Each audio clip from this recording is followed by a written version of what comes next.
అందరికీ నమస్కారం. ముఖ్యంగా మీడియా ముందుకు రావడానికి రోజు ఈ సాక్షి పత్రికలో ఈ వైఎస్ఆర్ పార్టీ కొంతమంది మూకలు ఈ మెడికల్ కాలేజీ మీద రోజు ఒక స్టోరీ రాస్తున్నారు. ఈ విషయం పైన తీవ్రంగా ఖండిస్తున్నాం. ఈ మెడికల్ కాలేజీని ఇష్యూ తీసుకురావడానికి కారణం జగన్మోహన్ రెడ్డి రాజకీయ కుట్ర భాగంగానే ఇది ఒక ప్రణాళికతో మెడికల్ కాలేజీలని ప్రైవేట్ సంస్థలకి అమ్మేస్తున్నారు, కట్టిపెడుతున్నారని ఏదో ఒకరోజు వచ్చి నక్కలు కదా ఊలేసినట్టుగా ఆ విధంగా వచ్చేది. ఎవడో ఒకడు ప్రెస్ మీట్ పెట్టి మాట్లాడేది, ఎవడో ఒకరు వచ్చి ఇది అన్యాయం జరిగిపోతున్నది, ఈ మెడికల్ కాలేజీలు లేకపోతే మరి విద్యార్థులకు అన్యాయం జరుగుతుందని ఈ యొక్క సుళ్ళ కూతురు పూసుకుంటూ ఈ యొక్క రాజకీయ ముసుగులో డ్రామా ఈ విషయం పైన తీవ్రంగా ఖండిస్తున్నాం.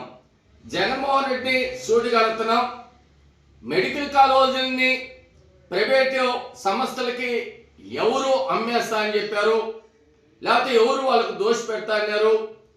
నీకు ఎప్పుడన్నా చెప్పారా? నువ్వు ఎప్పుడన్నా విన్నావా? ఎందుకు గుమ్మడికాయల దొంగ అంటే భుజాలతో చూసుకుంటావు? రెండోది అవినీతి జరిగిపోతున్నావు అంటావు. అవినీతి చేసేవాడు కాబట్టి, నువ్వు అవినీతిలో కూరకపోయినావు కాబట్టి, నువ్వు అంచెలంచెలుగా అవినీతి ఏ విధంగా చేయాలనేది నీకు పుట్టుకతో వచ్చింది. అది ఈరోజు నిన్నో మన్నో కాదు. మీ యొక్క వైఎస్ఆర్ కుటుంబమే రాజకీయంగా ఏ విధంగా కుట్రలు చేయడం కానీ ఏ విధంగా అవినీతి చేయడానికి మీకే అది రాష్ట్ర వ్యాప్తంగా వైఎస్ఆర్ కుటుంబం అని కూడా మీకు అది ఒక ముద్ర వేసినారు. మీరు వచ్చి ఈరోజు ఈ రాష్ట్రం అభివృద్ధి చెందేది ఇష్టం లేకుండా, పరిశ్రమలు వచ్చేది ఇష్టం లేకుండా, అమరావతిని పూర్తి చేసేది ఇష్టం లేకుండా, పోలవరాన్ని డెవలప్మెంట్ చేసి మరి నీళ్ళు అందించేదానికి తాగునీరు కానీ సాగునీరు కానీ కూటమి ప్రభుత్వం ముందుకు పోతుంటే రోజు ఏదో ఒకటి వచ్చి అడ్డపుల్లు వేస్తూ ఉన్నారు. ఒక్క రోజైనా కానీ ఆంధ్రప్రదేశ్ భవిష్యత్తు గురించి మీరు ఎప్పుడన్నా ఆలోచన చేశారా?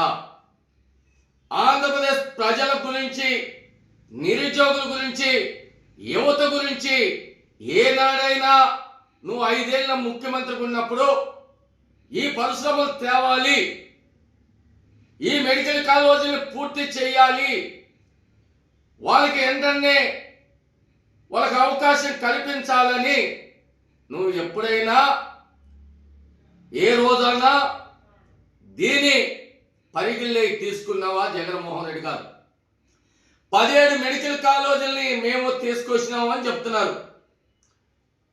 17 మెడికల్ కాలేజీల్లో 17,000 కోట్లు ఈరోజు అవినీతి జరిగింది. జగన్మోహన్ రెడ్డి గారు, కూటమి ప్రభుత్వం నారా చంద్రబాబు నాయుడు గారు అవినీతి చేయాలనేది సాక్షాత్తు ప్రతి మెడికల్ కాలేజీలో అవినీతి జరిగింది జగన్మోహన్ రెడ్డి గారు.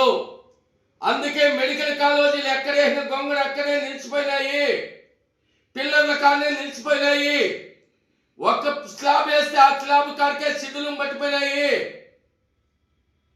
నీ చేతగాన తనాన్నే మెడికల్ విద్యార్థులకు అన్యాయం జరిగింది. ఈ రోజు మాట్లాడే వైఎస్ఆర్ పార్టీ మూకలకి ఒకటే హెచ్చరిస్తున్నాం, ఆ రోజు మీ నోర్లు మూగమైనాయా?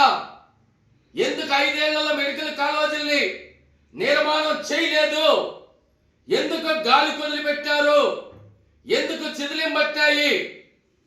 మీ యొక్క దందాలకి, మీ కమిషన్లకు ఊరిక మెడికల్ కాలేజీలు అనే పేరు పెట్టి, అంటే మెడికల్ కాలేజీలు ఎక్కడున్నాయంటే చెప్పుకునే పరిస్థితి లేకున్నప్పుడు అందుకని ఓన్లీ పిల్లర్లేసి పునాదులేసి అక్కడికి వదిలేసి పెట్టిన చరిత్ర మీది.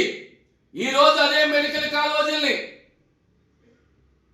నిర్మాణాలు చేసి మెడికల్ విద్యార్థులకి ఉద్యోగాల అవకాశాలు కానీ, మెడికల్లో వాళ్ళకి ట్రైనింగ్ చేసుకోవడానికి కానీ పూర్తిగా కూటమి ప్రభుత్వం అన్ని రకాలుగా ఈరోజు ముందుకు పోతున్నది. నీ మాత్రం కట్టేసిన భవనాలు కూల్చే మనస్తత్వం నారా చంద్రబాబు నాయుడు కాదు. చంద్రబాబు నాయుడు అంటేనే నిర్మాణానికి ఒక వ్యవస్థ, నిర్మాణాలని ఈ దేశాల నుంచి పెట్టుబడులైనా, నిర్మాణాలైనా, కంపెనీలైనా అది నారా చంద్రబాబుతోనే సాధ్యమవుతుంది. మొన్న మాట్లాడుతున్నారు కొంతమంది, చూస్తా ఉన్నాం. సజ్జల రామకృష్ణారెడ్డి ఏం మాట్లాడాడు? 170 సీట్లకు 200 సీట్లు గెలుస్తాయంట. 175 ఎక్కడ అంటే 200 సీట్లు అంటే 25 సీట్లు. వాళ్ళకి రాజకీయం అనుభవం లేదు కాబట్టి నోటుకు ఏదొస్తే అది వాగుతారు. మొన్న అనంతబాబు ఒక ఎమ్మెల్సీగా ఉండి ఒక డ్రైవర్ని హత్య చేసి అన్యాయంగా మరి ఈరోజు మీడియా ముందుకు వచ్చి మీ అంతు తేలుస్తాం, మిమ్మల్ని మేము అనుకుంటే మీరు అమెరికాలో కూడా తిరగలేరని మాట్లాడుతారు. అసలు మీకు మానవత్వం ఉందా? మనుషులేనా మీరు? మీకు రాజకీయ దురాలోచన ఉంది కానీ ఈ రాష్ట్ర భవిష్యత్తు గురించి ఒక్క మీ ముఖ్యమంత్రిగా పనిచేసిన వ్యక్తి మాజీ ముఖ్యమంత్రికి జగన్మోహన్ రెడ్డి లేదంటే మీకే అన్నది. ఈరోజు ఋషికొండ ఆ రోజు 475 కోట్లతో మరి నిర్మాణం చేస్తే మరి ఆ యొక్క నిర్మాణాన్ని ఈరోజు ప్రభుత్వం ఏనుకోగదానికి 500 కోట్లు పెట్టి చేస్తే ఆ భవనాల్ని ఏనికి కట్టించావు? ప్రజల కోసం కట్టించావా? ఈ రాష్ట్ర భవిష్యత్తు కోసం కట్టించావా? కుటుంబంలో నలుగురుంటే మీరు, మీ భార్య, నీ 2 పిల్లల కోసం 500 కోట్లు పెట్టి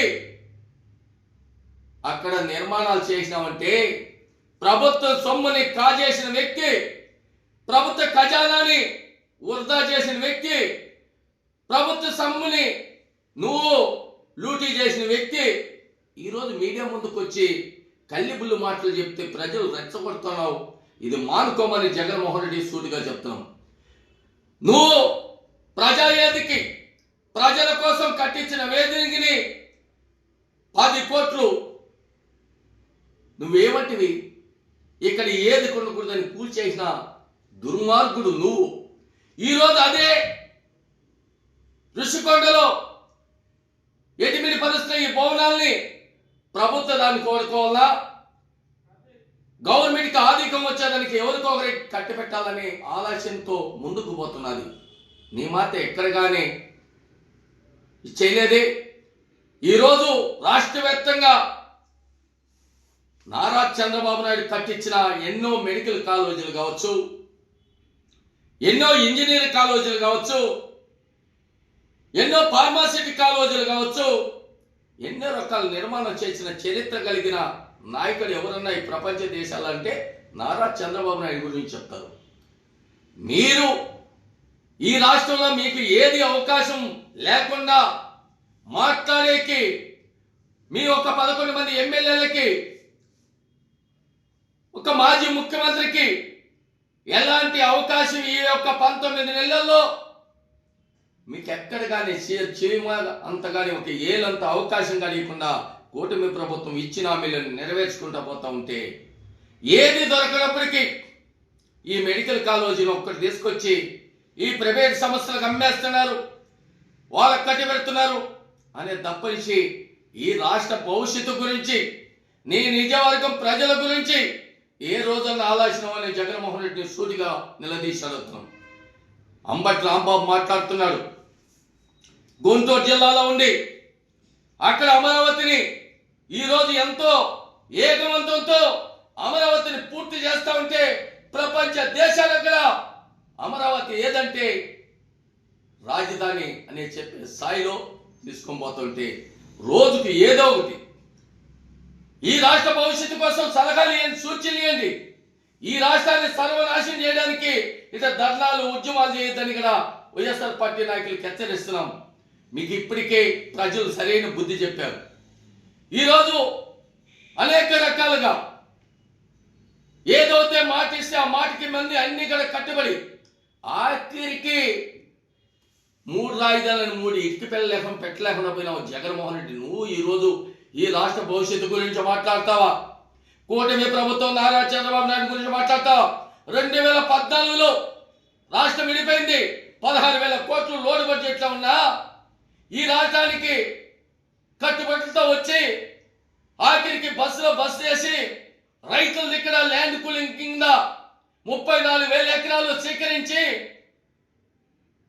మన అమరావతిలో సెక్రటరియట్ నిర్మాణం చేసి అసెంబ్లీ నిర్మాణం చేసి మనం ఈరోజు కూర్చొని మాట్లాడుకుంటున్నామంటే ఆ కట్టిన భవనం ఎవరిది? ఆ అసెంబ్లీ ఎవరు కట్టించారు? ఆ సెక్రటరియట్ ఎవరు కట్టించారు? ఈరోజు మన ఆంధ్రప్రదేశ్ హైకోర్టు ఎవరు కట్టించారు? నువ్వు ఉన్నప్పుడు తప్పుడు జీవోలు పెట్టి కేసులు పెట్టి ఇచ్చే డీజీపీ ఆఫీస్ ఎవరు కట్టించారు? అర్ధరాత్రి పోయి చీకటి జీవో రాజభవనంలో గవర్నర్కి భవనం కట్టించింది ఎవరు? ఆనాడు తెలుగుదేశం పార్టీ నారా చంద్రబాబు నాయుడు కదా. జగన్మోహన్ రెడ్డి గారు, నువ్వు ఎక్కడైనా ఒక ఆఫీసు కట్టావా చెప్పు. మరి ఈరోజు కియా కంపెనీ ప్రపంచ దేశాలకు సాటి చెప్పేట్టుగా ఆనాడు బెంగళూరుకి హైదరాబాద్కి హైవేలో ఆనాడు 6,000 ఎకరాలలో మరి ఈరోజు కియా మోటార్ రాయలసీమ అంటే రాళ్ళే ఉంటాయంటే రాయలసీమలో రతనాలసీమగా నాణ్యమైన కార్లు తయారు చేసి విదేశాలు పంపించిన చరిత్ర ఘనత నారా చంద్రబాబు నాయుడు. జగన్మోహన్ రెడ్డి గారు, నువ్వు ఎక్కడైనా ఒక్క ఎలక్ తోక పట్టుకునేదానికి ఎలక్క పోయి దూరుకునేదానికన్నా ఒక్క ఇది కట్టించావా జగన్మోహన్ రెడ్డి గారు? మొపెట్స్ ఫ్యాక్టరీ కానీ విమానాశ్రయ ఎయిర్పోర్ట్లు కానీ రకరకాలుగా నిర్మాణం ఆనాడు తెలుగుదేశం పార్టీని చేపడితే నువ్వు బూతులు మాట్లాడి అసెంబ్లీ కానీ కట్టించింది కదా చంద్రబాబు నాయుడు. జగన్మోహన్ రెడ్డి గారు ఇది మర్చిపోయి మాట్లాడుతున్నారు. అభివృద్ధి అంటే కూటమి ప్రభుత్వం, అది నారా చంద్రబాబు నాయుడు, నారా లోకేష్ బాబు గారు, పవన్ కళ్యాణ్, బీజేపీ కూటమి ప్రభుత్వం ఏ విధంగా ఈ రాష్ట్ర ప్రజలకి మేలు చేయాలి, ఉద్యోగాలు కల్పించాలి, రైతాంగాన్ని కాపాడాలి, నిరుద్యోగులు కాపాడాలని ఒక ప్రణాళికతో డబుల్ ఇంజిన్ సర్కారు ముందుకు పోతున్నది. అది సూచి వార్చ లేకుండా ఈ విధంగా ప్రచారాలు చేసేది మంచిది కాదు. ఇది మానుకోపోతే రాబోయే రోజుల్లో 11 సీట్లు కూడా రావని జగన్మోహన్ రెడ్డికి హెచ్చరిస్తున్నామని కూడా మీడియా